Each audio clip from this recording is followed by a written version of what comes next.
Well, hello and welcome to the recording of Marketing Scoop, episode 24 of season 2. We're going to get going with the proper podcast recording very soon, but we'll give it a couple of minutes or so, just allowing for people to come in and watch us live. There'll be a few more people watching us live, not quite as many as do listen to our audio podcast. But in the meantime, for the next couple of minutes, we'll chat about unsatisfactory ice cream.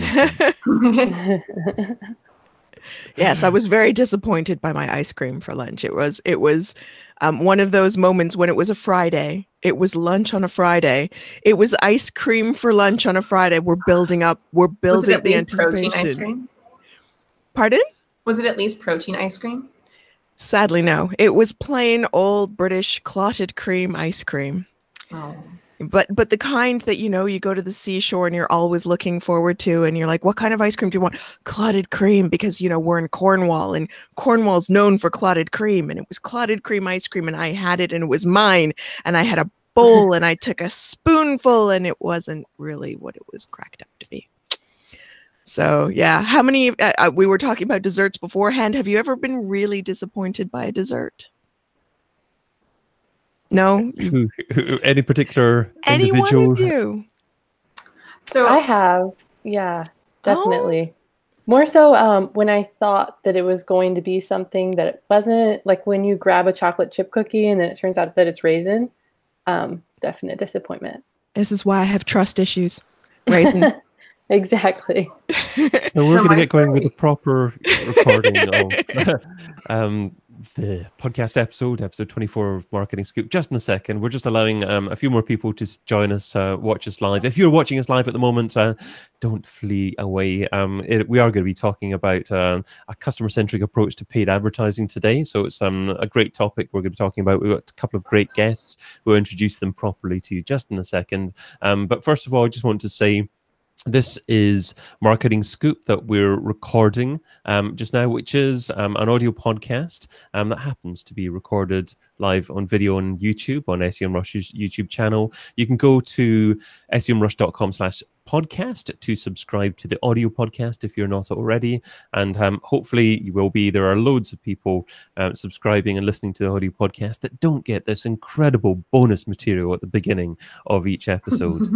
So you are a lucky individual and able to see us and hear us chatting away about ice cream. Questionable useful material. and there's someone here already from Rochester, New York, and in Rochester, New York, I don't think they have clotted cream ice cream. So I may have made someone slightly envious by the name, but then they realized it just wasn't all what it was cracked up to be. And I was sweating there. I didn't know what you were going to say there. I thought you were going to say in Rochester, New York, they haven't got. I just didn't know how you're going to end that. They haven't got snow. They do have sleet at the moment, but no snow. They haven't got waffles, I'm sure. Actually, they probably have Belgian waffles, but not real Belgian waffles from Belgium. So thanks to Classic Automation from Rochester, New York, Call Source for joining us as well. If you're watching us live, shout out in the chat where in the world you happen to be from, and maybe a little bit about what you happen to be doing in your own digital marketing universe. That would be interesting. And of course, if you are, Classic Automation is expecting snow tonight. And if you are particularly interested in a particular topic that we're discussing, please add your views in the chat. Add any questions that you would like us to ask the panel in the chat as well, and we'll try and incorporate that as part of the show. But we'll get going with the proper podcast recording just now. So here we go, and this is the bit that you actually hear in the audio podcast. Marketing Scoop Season 2, Episode 24. Applying a customer-centric approach to paid advertising. Broadcasting live on the SEMrush YouTube channel, this is Marketing Scoop. I'm David Bain. And I'm Judith Lewis, and welcome to the SEMrush show that reveals the latest digital trends and technologies that impact your marketing strategy.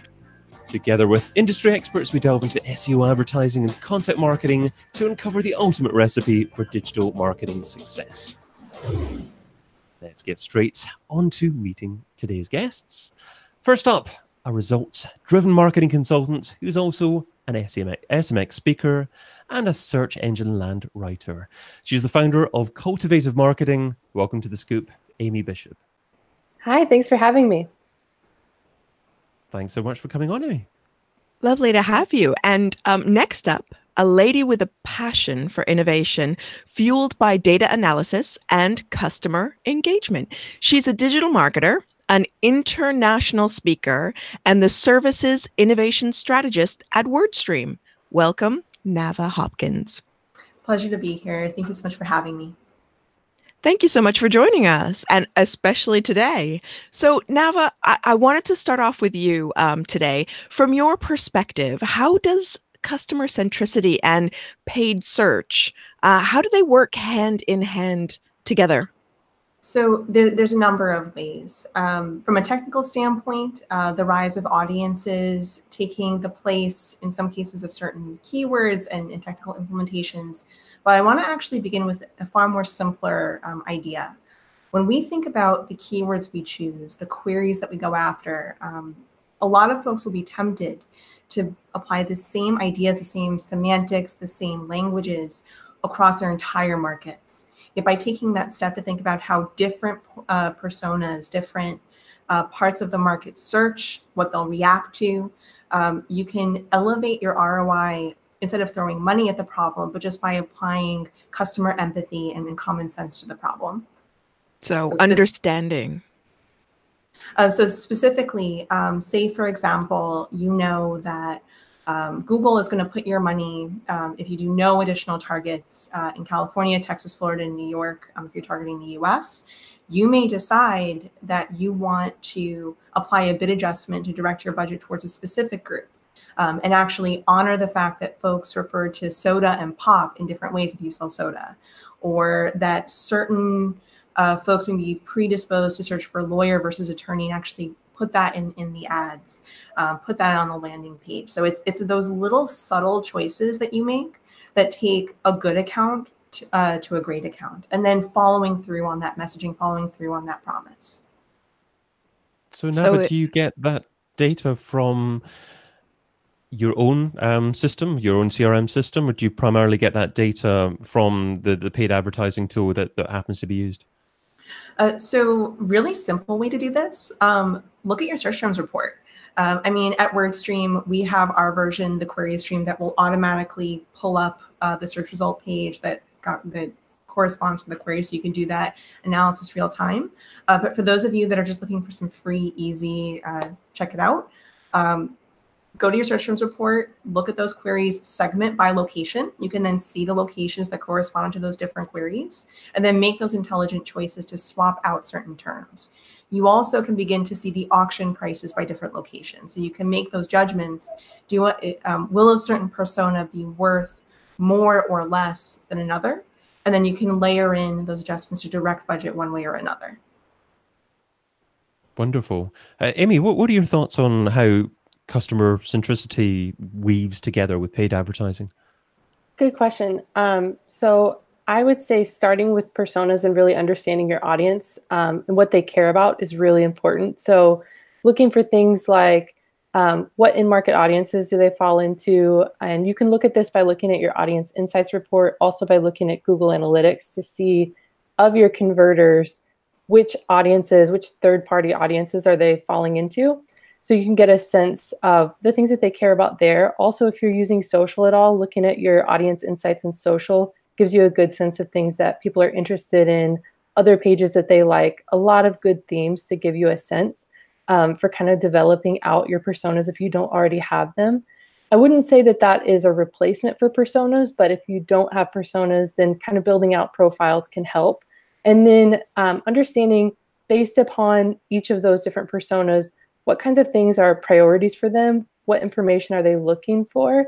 And then what the goal is just to make sure that it's a really good experience for them throughout the whole journey. So helping to put together paths that help them to find the information that they care about and speaking to them about the things that they care about is really important. So that comes through in the ad copy, comes through in the landing pages, any content that you create, but it's also understanding that they are on a journey. So it doesn't always make sense to just push them to the hard conversion right away. but instead designing out a path that helps them to find the different information pieces that they need to solve for as they're going through this purchase process. And I like to call that a problem path, because if you think about, for instance, buying a car, and let's say your persona is a young parent that has several car seats in the car, maybe they're first looking at what are the vehicles with the seating capacity that I need, and then maybe they're second looking at safety ratings, and then maybe next they're looking at gas mileage. There are different pieces of information that they're looking for at each step. So helping them to find the information that they care about most in a logical sequence without them having to dig for it is really important. But then in addition to the third-party audiences that you have access to, you can also build first-party audiences based upon the actions that they take and the things that they look at on your site to help inform your decisions around who these people are and the kinds of things that they care about and the kinds of things that they're looking at. And in addition to that, the things that they've already looked at. So we're not reserving them the same content, but we're helping them to move forward and solving those additional problems to help them to ultimately make that purchase with confidence. And then also, it can be even things as broad as making sure that your product is a good market fit for the market that you're going after, which is a really, really big topic in itself. But there are a lot of little smaller components that we can do along the way to make sure that we're catering to our customers' needs instead of just kind of pushing on them the things that we want them to do and the actions that we want them to take. You mentioned something that it sparked a story. There are some brands that do really, really well with their own brand and sharing with their own perspectives. There are other brands that do really, really well if they maybe haven't yet established their personas, they haven't yet established their roadmap, by actually going after the competitors, seeing what kind of messaging competitors are putting out there and how they're trying to solve that problem. And then coming at it not from a place of we're better, but coming at a place from why your brand's perspective makes sense, and actually going after those sorts of search result pages, those sorts of folks. Because a lot of times someone who is searching for a particular brand has made that choice, that they're ready to go. But there's an opportunity to reclaim that prospect. There's an opportunity to reclaim that person into your own field. Also, I don't know, Amy, how much you do with retargeting, with nurturing campaigns. One thing I found incredibly powerful, particularly on the B2B side, like with software folks, having that nurture campaign, like when the subscription is about to be over, such a powerful tactic to, instead of having to go close new business, nurturing and retaining that existing business, and those first party audiences, just reclaiming those folks. Yeah, absolutely. And I think nurture in general is a big part of this, because instead of just pushing people right to the request a demo or right to get pricing or whatever it might be, if they're not ready and they're not there yet, so you can use your third-party audiences to help define who these people probably are and what they care about. Then you take their first micro conversions on site and you get a sense of who they definitely are based upon your first party data. And then you can use that to remarket to those people based upon the things that you know that they care about because of the actions that they've taken. So I think that building out the remarketing campaigns and using your audiences is really important. And it's been growing in importance for a long time now, but I think especially in 2019 and in the future, we will see audiences being just a huge, huge, huge value. So I can't stress that enough. I think that's a huge part of making sure that you're taking a customer-centric approach, is really defining who those people are and the things that they care about. So you really need to know a lot about your customer, and you need to know a lot about their journey, and you need to know almost who they are before they become a customer. And we've talked a lot about analyzing your own analytics, looking at a lot of different data points, but it makes me wonder, what are the technologies that can be used to put this kind of approach into action, as we'll have a lot of differently sized businesses who will be consuming this podcast and who will be watching us live right now. What technology should they be looking into to help them put this approach into action? Good question. And to start with just the free ones, Google Analytics, looking at the demographic reports, that can be really valuable. Also building audiences in Google Analytics and then sharing them with not only Google Ads, but with Google Analytics for the audience report. That can be really helpful. Also looking in social, even if you're not spending money in social, you still have access to Facebook audience insights. That can be really valuable. For B2B, LinkedIn website analytics is valuable as well. You get a lot of information in those. And then another thing that you can do is, even if you don't have a ton of people following your Facebook page, if you have a general sense of some of the themes that that your audience is interested in, you can add different interests and see what people that are interested in that are also typically interested in. So you can try to round that out a little bit just to give you some runway to test different messaging and see if it works so that you can validate it. Because I would say validation is a big part of this too. So you get a sense of who your personas and who your profiles are, but you really need to validate that with messaging and what's actually resonating with them and what's delivering results as well. So those are a lot of good places to kind of just start without incurring any costs for just doing that initial research. Amy, this sounds like a fairly manual process. To be very successful in this customer-centric approach to paid advertising, is it necessary to have quite a lot of manual input into the process, or is it something that can be automated mostly with time?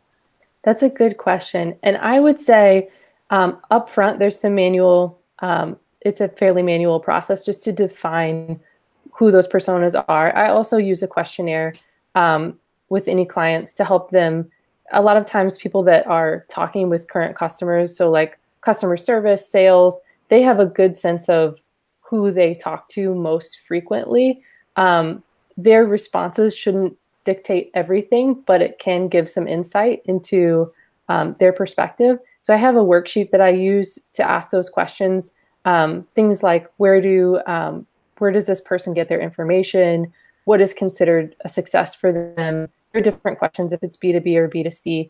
And I'll put that together. And then I'll also do this manual kind of research of digging through the analytics. But once you have defined your personas and your profiles, at that point, then you can build audiences. And then that's when it becomes really scalable. Because once you have your audiences built, then you can start to automate things. And it's not really feasible or sustainable or even possible on a search level to try to do like a one-to-one campaign. You're looking at an audience, a group of people that fall into that persona. So it's all automated at that point.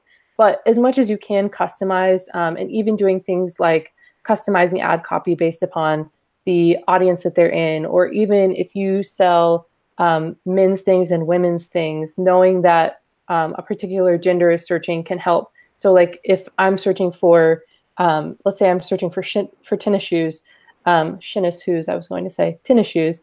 If I'm searching for those, an ad that says women's tennis shoes is going to catch my eye because that's more relevant to me, even though I didn't put that in my search query. So there are little things that you can do at scale once you have defined what kind of things are important to people and what's going to help people find the information that they need. So that last example, just the fact that I'm a woman, that's not a persona in itself, but the whole point is what is most helpful for me to help me find the information that I'm looking for the quickest. And as much as we can customize the journey to help people get there as fast as they can, I think that's a big win. Great. We've got a couple of comments in the chat. A couple of questions, actually. So maybe first one to Amy, and that's from CallSource saying, anyone else going to HeroConf in Philly? We're actually speaking about a similar topic there. I know that you've spoken there in the past, Amy. Are you going there this year? I am going, and I'm talking about audiences. So yeah, Superb. I will be there, and I will be geeking out, and I will have to check out that session. This is Wonderful one of my stuff. favorite topics. And also a comment from Danny Grizzle saying, newbie, please define persona. Navah, would you like to have a go at that one? Sure. So personas at their heart are the mechanics of what motivates your buyers. So there'll be different buckets of buyers. There'll be the buyer that, or personas that are going to want their product right now for themselves.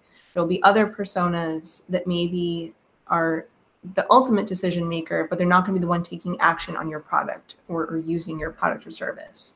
So as you think about those personas or the mechanics of what motivates your users to action, you want to think about what is the experience that you as a brand want to convey to each of those personas. And I'll use WordStream as an example. We actually have for our agencies 2 personas. We have our adding services Andy, who is the sole guy or gal that is going to do all that work themselves.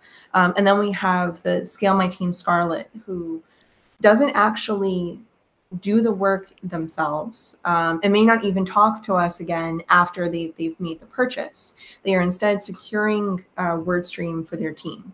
So when you're thinking about that persona and how you talk to those 2 different people, even though the product that you're selling is the same, you ultimately are going to talk to them in different ways. So we have a peer level conversation with that adding services Andy. And it's actually more of a training conversation because they maybe don't necessarily know all that they're needing to do.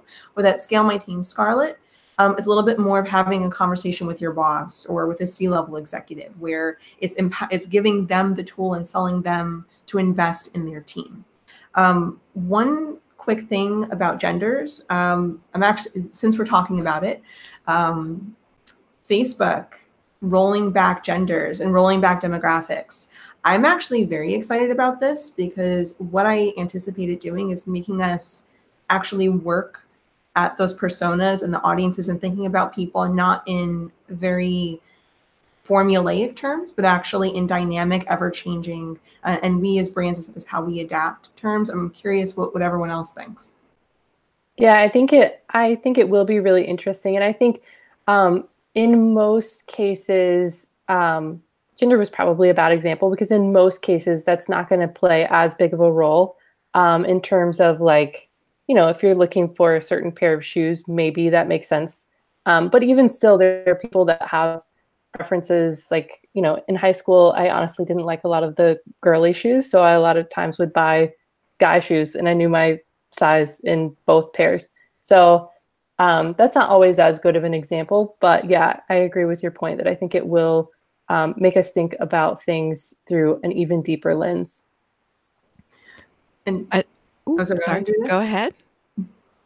Well, so what's interesting is that the personas that are on the in-market, both just on Google and Bing, which shout out to Bing. Bing actually had them available to the public first, which was great. So the in-market audiences are interesting because the length of time that someone will be in that path of consideration changes by industry. So someone looking to buy a house is going to have a much different sales cycle than someone looking to buy a pair of shoes. And I think as we're thinking about personas and that customer-centric journey, actually being mindful of the length of sales cycle. Very much. So yeah. Yeah, I definitely agree.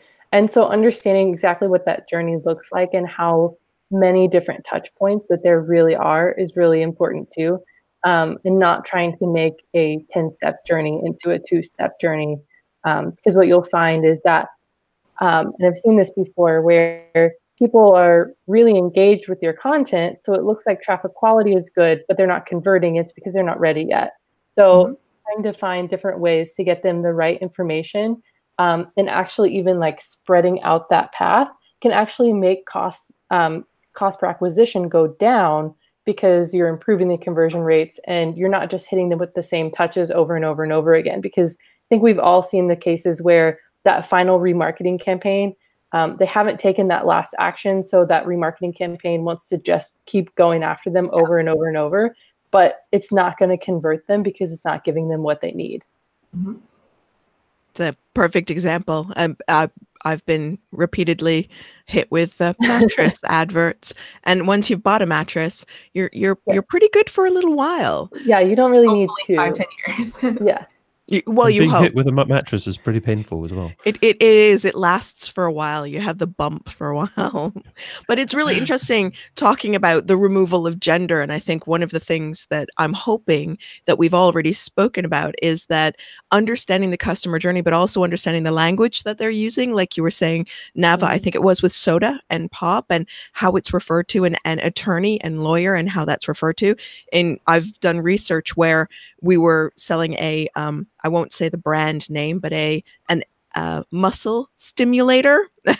And the way that women and men refer to exercises for the abdominal or core muscles differed by gender. So it doing the research is absolutely key, as you both touched on. But I was wondering, because of course, as paid marketers, data and data analysis is really key, and we've spoken a lot about analyzing, researching, and understanding through hard numbers to a certain extent. What are the soft skills that paid marketers need to learn? Navah, if I could get your take on that first. So one thing I was hoping we could talk about on the looking at the different kind of metrics, reviews, and the reviews that come through from your existing customers, not just on the CS side or the customer success side, not just on the sales side, but the actual customer supplied reviews, whether they're good or bad.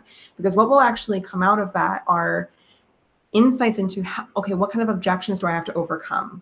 What kind of Q&A do I need to craft on my landing page?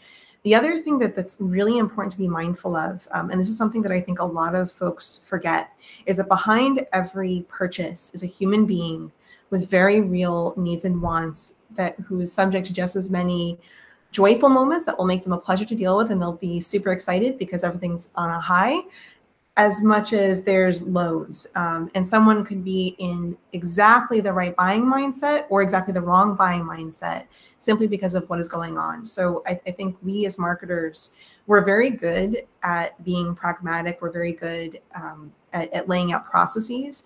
We need to be just as good at what I would call customer empathy, that you think about what is going on in the hearts and minds of those on the other end of the line.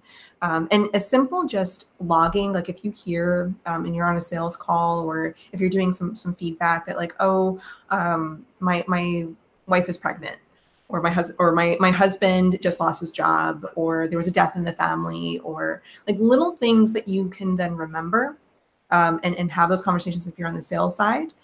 From a marketing standpoint, what you include in your ad copy, there is a lot of value in extensions, enhancing the path to conversion. And what a lot of times I see people forget is that the extension can be just as powerful of a sales tool as the actual headline. So if there's a part of the account that you know your persona is going to gravitate to, but you can't afford, or it's just not profitable to go after those ideas because the auction prices are incredibly high, put it as an extension, make it a price extension, make it a promotion extension, make it a site link, because the price you pay to get access to that traffic is the price of the headline. So those branded campaigns that maybe we don't always love running, perfect home for those. Maybe your more general campaigns where maybe the search volume is lower on the specific product or service, put those extensions on there. And again, just getting those insights into what your customers want through those reviews and through those conversations. Wow, that's amazing. That's going to be one of your actionable tips, I'm sure. I was warned. You warned me. I get one, so I'm going to feed them. You're drip feeding all of your actionable tips now. We're just about there as well.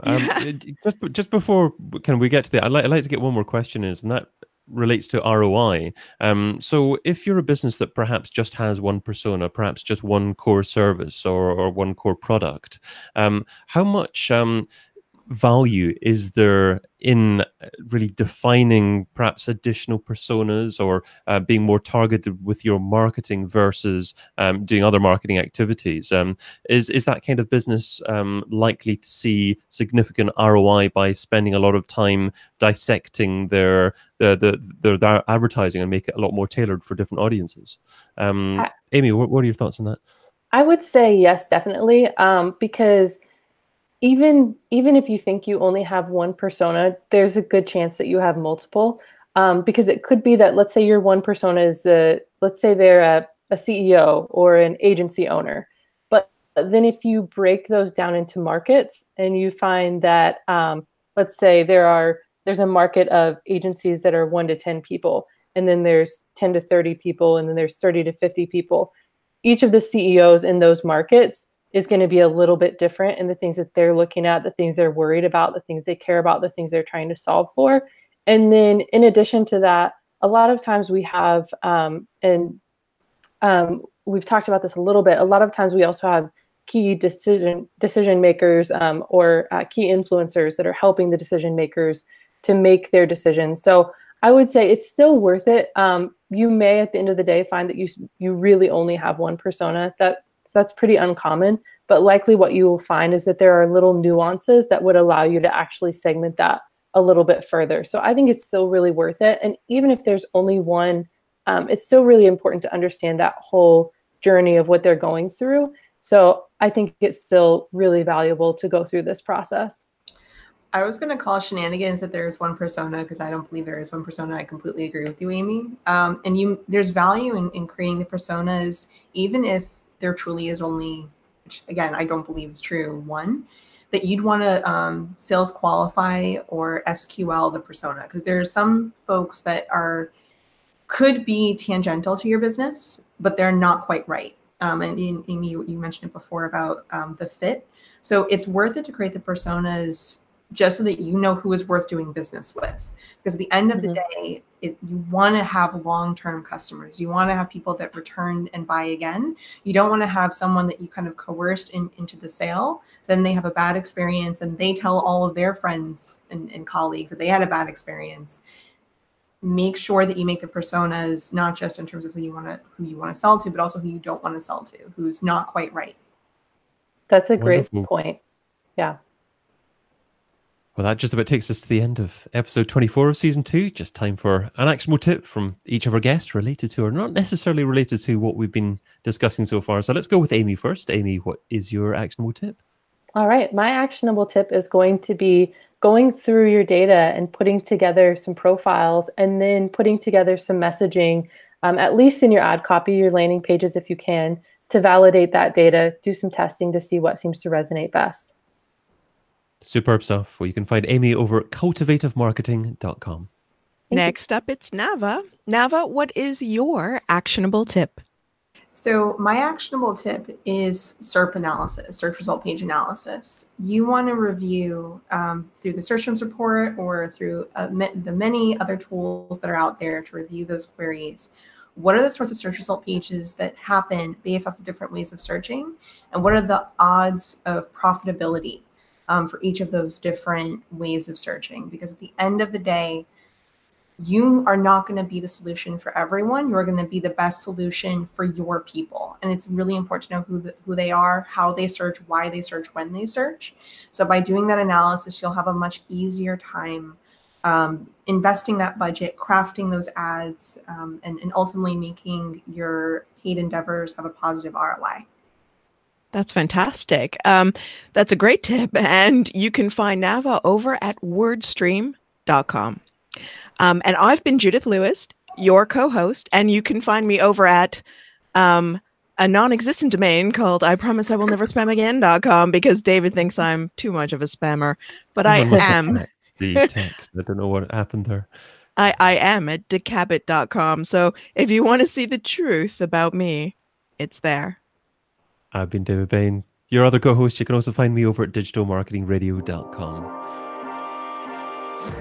We'll be recording the next episode. That's season 2, episode 25 of The Scoop, in 12 days' time on the Semrush YouTube channel. That's on Wednesday, the 3rd of April, for a show that will focus on SEO and feature website migration tips. Joining us for that episode will be Dawn Anderson from Move It Marketing and Felipe Bazon from Hedgehog Digital. Sign up to watch that episode and other future episodes live over at semrush.com/webinars. And of course, you can also catch all the previous episodes over at semrush.com/podcast. Thanks for joining us this one, dear listener.